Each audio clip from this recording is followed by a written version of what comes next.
Ambati silks Kanchipuram sorry store now in Vijayawada. Exclusive పట్టు saris, సల్వాస్ and lehengas. Team India సెమీస్కు వెళ్ళేటువంటి అవకాశాలు ఉన్నాయా లేవా?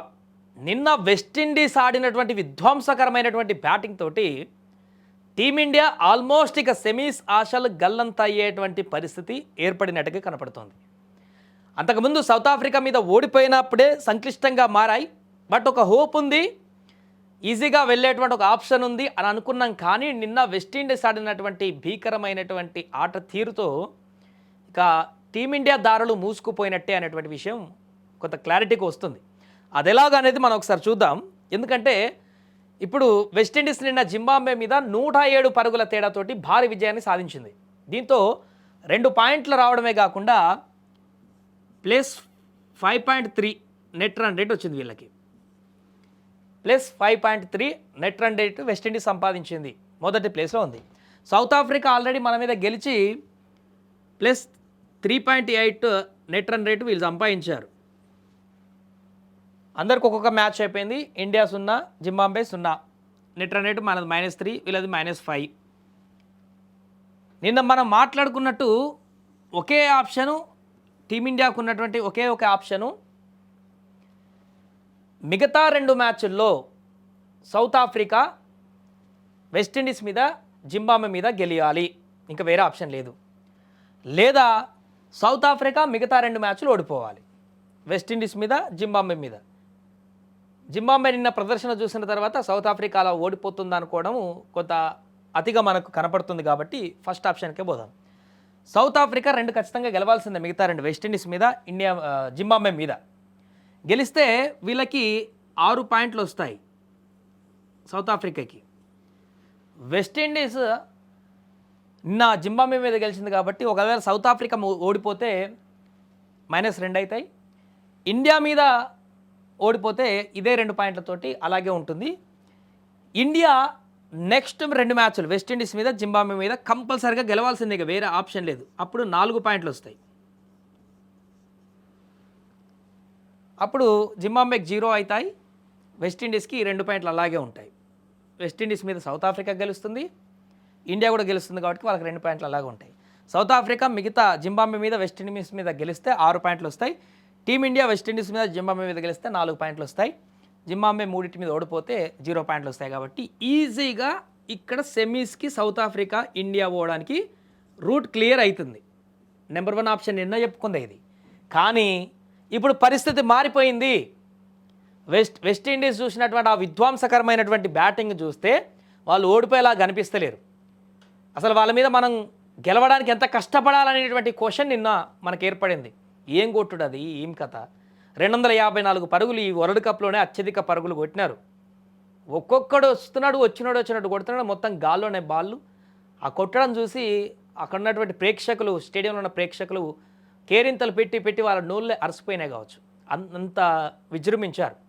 చివరి వరకు, లాస్ట్ వరకు, బ్యాటింగ్ లాస్ట్ బాల్ వరకు దంచుతూనే ఉన్నారు, ఒకరి తర్వాత ఒకరు. హెట్మాయర్ అయితే అసలు నేను ఆడుతుంది క్రికెట్ కాదు, పూర్తిగా కనిపించిన బాల్ కనిపించినట్టు స్టేడియం బయటకు పంపించడమే నా కర్తవ్యం, నేను ఆడేది కూడా క్రికెట్ కాదు అన్నట్టుగా రెచ్చిపోయాడు 250 స్ట్రైక్ తోటి.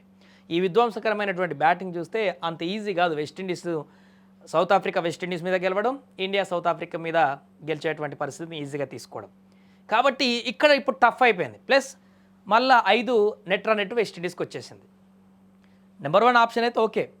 ఇప్పుడు వెస్టిండీస్ ప్రదర్శన చూసిన తర్వాత ఇది జరగడం ఇంపాసిబుల్ అనిపిస్తుంది. కాబట్టి సౌత్ ఆఫ్రికా ఇప్పుడు వెస్టిండీస్ మీద ఎల్లుండి రేపు జరిగేటువంటి మ్యాచ్లో సౌత్ ఆఫ్రికా ఓడిపోతే, ఇండియా మీద గెలిచింది, జింబాబ్వే మీద గెలుస్తుంది అనుకుంటే సౌత్ ఆఫ్రికా ఓడిపోతే 4 పాయింట్లు వస్తాయి సౌత్ ఆఫ్రికాకి. వెస్టిండీస్కి 4 పాయింట్లు వస్తాయి. సౌత్ ఆఫ్రికా మీద గెలిస్తే ఆల్రెడీ జింబాబ్వే మీద గెలిచింది కాబట్టి అప్పుడు నెట్ రన్ రేట్ ఈ +5.5కి ఇంకా పెరుగుతుంది. ఎగ్జాంపుల్ 6-7 వేసుకుందాం, 6 వేసుకుందాం అనుకోండి, రఫ్గా 6.5 వేసుకుందాం. ఇక నెట్ రన్ రేట్లో దీన్ని కొట్టేటప్పుడు లేడీగా వెస్టిండీస్ని. సౌత్ ఆఫ్రికా వెస్టిండీస్ మీద గెలిస్తే +3 ఆల్రెడీ ఉంది, గెలిస్తే ఖచ్చితంగా ఎంతో కొంత మూవ్ అవుతుంది. కాబట్టి వెస్టిండీస్ మీద సౌత్ ఆఫ్రికా ఓడిపోతుంది కాబట్టి జింబాబ్వే మీద గెలుస్తుంది కాబట్టి మళ్ళీ బ్యాలెన్స్ అవుతుంది, +3 అటు ఇటుగా ఉంటుంది నెట్ రన్ రేట్, అది కూడా ఓకే. ఇప్పుడు టీమిండియా కర్తవ్యం ఏంటిది? నెక్స్ట్ ఖచ్చితంగా వెస్టిండీస్ మీద జింబాబ్వే మీద గెలవాల్సిందే, అది ఉట్టికి కూడా కాదు, ఇక మెరాకిల్ జరగాలి. 107 పరుగుల తేడాతో గెలిస్తే వెస్టిండీస్కి +5 నెట్ రన్ రేట్ వచ్చింది. మనకు +5 రన్ రేట్ రావాలంటే ఎన్ని పరుగులతోని గెలవాలో ఒకసారి మీ ఇమాజినేషన్కి వదిలేస్తున్నా. -3లో ఉంది, -3 పోగా మళ్ళీ +5 రావాలంటే ఎన్ని పరుగుల తేడాతో గెలవాలో ఊహించుకోండి. అంటే 107 పరుగులకు జింబాబ్వే మీద గెలిచిన వెస్టిండీస్కి డబల్తో గెలవాలి. సరిపోని 107 పరుగులతోనే వెస్టిండీస్ మీద గెలిచింది అనుకోండి, +0.5 వస్తే -3 నుంచి +2లోకి వస్తుంది. జింబాబ్వే మీద కూడా ఒక 100 పరుగుల తేడాతో గెలవాలి. అప్పుడు వీళ్ళిద్దరిని బీట్ చేసేటువంటి నెట్ రన్ రేట్ వస్తుంది. సరే, ఈ రెండింటి మీద గెలిస్తే 4 పాయింట్లు కామన్ ఇండియాకి. వెస్టిండీస్ మీద గెలిచినా జింబాబ్వే మీద గెలిస్తే 4 పాయింట్లు వస్తాయి. కానీ ఇప్పుడు కావాల్సింది 4 పాయింట్లు కాదు, నెట్ రన్ రేటు. ఆ నెట్ రన్ రేట్లో ఎట్లుండాలి? ఈ +3 దాటిపోవాలి. ఆల్రెడీ -3 ఉంది, +3కి వెళ్ళాలంటే -3 నుంచి +3 మొత్తం 6 పాయింట్స్ని బీట్ చేసేటువంటి విధంగా పర్ఫార్మెన్స్ ఉండాలి వెస్టిండీస్ మీద జింబాబ్వే మీద. వెస్టిండీస్ ఆటను చూసిన తర్వాత అంత ఈజీగా ఇండియా వెస్టిండీస్ మీద గెలుస్తుందని మీరు అనుకుంటున్నారా? కామెంట్ చేయండి. 100 పరుగుల తేడాతో వెస్టిండీస్ని గెలిచేటువంటి పరిస్థితి టీమిండియాకు ఉంటుందా? ఓకే, ఉంటే బెటర్ రన్ రేట్ వస్తుంది. -3 నుంచి +లోకి వచ్చేస్తుంది. ఇక జింబాబ్వే మీద, సరే జింబాబ్వే కొంత చిన్న టీమే కాబట్టి వాళ్ళు కూడా గట్టిగానే ఉన్నారు, పర్వాలేదు. బట్ వెస్టిండీస్ ఆడినటువంటి ఆట తీరు చూసిన తర్వాత జింబాబ్వే మీద టీమిండియా మళ్ళీ ఒక 100 పరుగులతో గెలిచింది అనుకోండి, అప్పుడు సేఫ్ జోన్లో పడుతుంది నెట్ రన్ రేట్లో. కానీ ఒకసారి మీ ఊహకు వదిలేస్తున్న 100 పరుగులతోటి ఈ రెండింటి మీద గెలిచేటువంటి పరిస్థితి ఏర్పడుతుందా? T20 మ్యాచ్లో ఆడేది వన్డే టెస్ట్ కాదు, కొట్టేదే 170, 180, 200 ఉండొచ్చు. దాంట్లో 100 పరుగులతోటి ఈ రెండు టీంల మీద గెలిచేటువంటి పరిస్థితి వస్తుందా? It is impossible. Rare of the కేసులో జరగవచ్చు. 0.01% ఉంటుంది, అది అంతే. కాబట్టి ఈ ఆప్షన్ చాలా క్లిష్టమైంది, ఇక్కడ ఎగ్జిట్ అయిపోతుంది ఇండియా. ఇంకొక ఆప్షన్ నెంబర్ 2, ఇప్పుడు వెస్టిండీస్ వచ్చిన దెబ్బకి పరిణామాలన్నీ మారిపోయినాయి. మనం నిన్న చెప్పుకున్న దాని ప్రకారం ఏంటంటే వెస్టిండీస్ నిన్న జింబాబ్వే మీద ఇంత భారీగా గెలవదు అనుకున్నాం. సరే, ఇక్కడ 2 పాయింట్లు వచ్చాయి కదా, నిన్న మ్యాచ్ గెలిస్తే నెట్ రన్ రేటు ఒక +1, +2 ఉంటుంది కావచ్చు. నెక్స్ట్ మ్యాచ్లో ఇండియా ఒక 30-40 పరుగులతో గెలిచినా కూడా కొంత పాజిటివ్ నెట్ రన్ రేట్ వస్తుంది ఇండియాకి. జింబాబ్వే మీద గెలిస్తే కూడా పాజిటివ్ నెట్ రన్ రేట్ వస్తుంది. సౌత్ ఆఫ్రికా ఎట్లాగ వెస్టిండీస్ బీట్ చేస్తే నెట్ రన్ రేట్తో ముందుకు వెళ్తుంది కావచ్చు అనుకున్నాం. ఒకవేళ సౌత్ ఆఫ్రికా ఓడిపోయినా కూడా వెస్టిండీస్ మీద కొంత నెట్ రన్ రేటు వెస్టిండీస్కి ఒక 3, 4, 2 ఆ మధ్యలో ఉంటుంది. కాబట్టి ఈ టఫ్ ఫైట్లో మనమే కొంచెం ఎక్కువ మ్యాచ్లతో గెలిస్తే జింబాబ్వే వెస్టిండీస్ మీద బయటపడతాం అనుకున్నాం. కానీ ఇప్పుడు పరిస్థితి అట్లా లేదు. ఈ రెండో ఆప్షన్ మూసుకుపోయింది ఆల్మోస్ట్. మన రెండో ఆప్షన్ నిన్న ఉంటుందని చెప్పి మాట్లాడుకున్నాము. వెస్టిండీస్ ఆడిన విధ్వంసకరమైన బ్యాటింగ్తో రెండో ఆప్షన్ క్లోజ్ అయిపోయింది.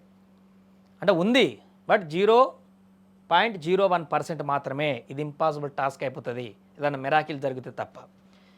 ఇంకొక ఆప్షన్, ఇప్పుడు వెస్టిండీస్ సౌత్ ఆఫ్రికా మ్యాచ్ జరుగుతుంది కదా, సో దీంట్లో వెస్టిండీస్ సౌత్ ఆఫ్రికాను ఓడించాలి, జింబాబ్వేని ఓడించింది. ఇక ఆప్షన్ 3, ఇది కూడా ఈ రెండో దానికంటే కూడా క్లిష్టమైనటువంటి ఆప్షన్ అని చెప్పొచ్చు. ఆప్షన్ 3లో ఇక్కడ ఏంటంటే సౌత్ ఆఫ్రికా వెస్టిండీస్ మీద ఓడిపోవాలి. 2 పాయింట్లు ఉన్నాయి ఇప్పుడు ప్రస్తుతానికి గెలిచింది కాబట్టి. వెస్టిండీస్ మీద ఓడిపోతే వెస్టిండీస్కి 4 పాయింట్లు వస్తాయి. ప్రస్తుతానికి 4 పాయింట్లు వస్తాయి సౌత్ ఆఫ్రికా మీద గెలిచిన తర్వాత. సౌత్ ఆఫ్రికా జింబాబ్వే మీద కూడా ఓడిపోవాలి. జింబాబ్వే మీద సౌత్ ఆఫ్రికా ఓడిపోవాలి. అప్పుడు జింబాబ్వేకి 2 పాయింట్లు వస్తాయి. దెన్ టీమిండియా వెస్టిండీస్ మీద గెలవాలి, జింబాబ్వే మీద గెలవాలి. ఇది కామన్ 4 పాయింట్లు, వేరే ఆప్షన్ లేదు. ఇది ఫిక్స్డ్. ఇక టీమిండియాకి 4 పాయింట్లు. ఇప్పుడు సౌత్ ఆఫ్రికా ఏమైంది, మన మీద గెలిచింది. వెస్టిండీస్ మీద ఓడిపోయింది, జింబాబ్వే మీద ఓడిపోయింది. అంటే దీని పాయింట్లు 2 ఇలాగే ఉంటాయి. ఇప్పుడు ఇక నెట్ రన్ రేట్ అవసరం లేదు, ఏం అవసరం లేదు. ఈజీగా వెస్టిండీస్ టీమిండియా సెమీస్కి వెళ్ళేటువంటి అవకాశం ఉంటుంది. ఇప్పుడున్నటువంటి సౌత్ ఆఫ్రికా ఫామ్ చూస్తే జింబాబ్వే మీద ఓడిపోయేటువంటి పరిస్థితి ఉందా ఒకసారి ఆలోచించండి. కాబట్టి ఇది కూడా చాలా కష్టతరమైనటువంటి పని. వెస్టిండీస్ మీద ఓడిపోవడము సౌత్ ఆఫ్రికా, జింబాబ్వే మీద ఓడిపోవడం. లాస్ట్ టైం ఫైనలిస్ట్ వరల్డ్ కప్లో. కాబట్టి ఇది కూడా ఇంపాసిబుల్, మ్యాక్సిమం అవ్వదు. కాబట్టి ఇక్కడ కూడా ఇండియాకు దారులు మూసుకుపోయినట్టే. ఇలా జరగడం అంటే అద్భుతం అనే చెప్పాలి. రెండోది అయితే ఎంత క్లిష్టం ఉందో నెట్ రన్ రేట్ తోటి ఇది కూడా స్కిప్పే ఉంది. ఒకే ఆప్షన్, ఇంకా టీమిండియాకి ఏం లేదు, బయటపడాలంటే ఒకటే ఆప్షన్. నేను మొన్న చెప్పుకుంది అదే, ఇవాళ చెప్పుకుంటుంది కూడా అదే. ఇప్పుడు నిన్న వెస్టిండీస్ విజృంభించిన తర్వాత నిన్న ఈ కొంచెం ఆప్షన్స్ ఉంటాయి కావచ్చు అనేటువంటి ఒక సంకేతాన్ని మనం చెప్పాం, ఇప్పుడు లేవు. సో నిన్న ఇవి కూడా ఒక ఆప్షన్ ఉండే కావచ్చు అని చెప్పుకున్నాం మనం. కానీ వెస్టిండీస్ చేసినటువంటి నిన్న విధ్వంసానికి ఈ ఆప్షన్లు ఆల్మోస్ట్ క్లోజ్ అయిపోయినాయి. ఇంకా 1% ఉన్నాయి, అవి 1% కంటే కూడా తక్కువనే ఇంకా. కాబట్టి ఉంది ఏకైక మార్గం ఇదే. ఇక టీమిండియా ఏం లేదు, 2 మ్యాచ్లు గెలవాలి, అది ఫిక్స్. సౌత్ ఆఫ్రికా మిగతా 2 మ్యాచ్లలో గెలవాలని చెప్పేసి ప్రార్థించుకోవాలి సెమీస్కి పోవాలంటే. ఇంత పరిస్థితి ఎందుకు వచ్చిందిరా నాయన అంటే సౌత్ ఆఫ్రికా మీద ఫస్ట్ మ్యాచ్ ఓడిపోవడం కారణంగా. అద్భుతంగా బ్యాటింగ్ చేస్తారు, అద్భుతంగా మొత్తం పీకి పందిరేస్తారనుకుంటే సూపర్ 8 ఫస్ట్ మ్యాచ్లోనే పేలవ ప్రదర్శన చేస్తారు బ్యాట్స్మెన్ అందరూ కూడా. కాబట్టి ఈ రకమైనటువంటి పరిస్థితి. ఇండియాకు ఉంది ఒకటే మార్గం, ఇదే మార్గం. ఈ 2 మార్గాల్లో ఇంపాసిబుల్ టాస్క్ అవుతుంది. ఒకవేళ ఈ 2 దారులలో కనుక టీమిండియా సెమీస్కి పోతే అసలు దాని గురించి మాట్లాడుకోవడానికి మనం ఇంకో 10 వీడియోలు చేయొచ్చు. అదొక పెద్ద చర్చ అవుతుంది, అది ఇంపాసిబుల్ టాస్క్. కాబట్టి ఈ మార్గంలో వెళ్తుందా లేదా చూడాలంటే మనం రేపు వెస్టిండీస్కి సౌత్ ఆఫ్రికా మధ్య జరిగేటువంటి మ్యాచ్ని అబ్జర్వ్ చేయాలి. అదే రోజు సాయంత్రం జింబాబ్వే ఇండియాకు ఉంది. సరే, ఇక్కడ జింబాబ్వే మీద మనం గెలిచాం అనుకుందాం. రేపు మధ్యాహ్నం జరిగేటువంటి మ్యాచ్లో వెస్టిండీస్ మీద సౌత్ ఆఫ్రికా పక్కా గెలవాల్సిందే, వేరే ఆల్టర్నేటివ్ లేదు. గెలిచిందనంటే మన సేఫ్ జోన్లో పడ్డట్టు టీమిండియా, ఆప్షన్ ఓపెన్ అయినట్టు. ఇంకొంచెం లేదు, సౌత్ ఆఫ్రికా ఓడిపోయిందా కథం, ఇక ఇలా పడిపోతాం నెట్ రన్ రేట్ దాంట్లో. ఇది ఇంపాసిబుల్ టాస్క్ అయిపోతుంది, దెన్ స్కిప్ అయిపోతుంది టీమిండియా. ఈ రకమైనటువంటి లెక్కలు చూస్తా అంటే భయం వేస్తుంది. ఇప్పుడు సౌత్ ఆఫ్రికా మీద టీమిండియా ఎందుకు ఓడిపోయిందిరా నాయన అని చెప్పేసి ఆ రకంగా విజృంభిస్తున్నారు వెస్టిండీస్ టీం. జింబాబ్వే కూడా నిన్న ఘోరంగా ఓటమి పాలైంది, కానీ తక్కువ అంచనా వేయడానికి లేదు జింబాబ్వేని. చాలా టఫ్ ఫైట్ ఇస్తుంది. అంత ఈజీగా గెలిచి వెస్టిండీస్ లాగా టీమిండియా కానీ మిగతా జట్లు గెలిచేటువంటి పరిస్థితి వాళ్ళు కంబ్యాక్ ఇవ్వబోతున్నారు. ఇప్పుడు అద్భుతంగా రాణించడానికి సిద్ధమైపోతున్నారు. కాబట్టి టఫ్ ఫైటే ఉంటుంది. చూద్దాం మరి ఏం జరుగుతుందనేది. ఈ మొదటి మార్గం ద్వారానే ముందుకు వెళ్తుందా టీమిండియా, లేకుంటే నిష్క్రమించేటువంటి పరిస్థితి ఏర్పడుతుందా లేదా అనేది.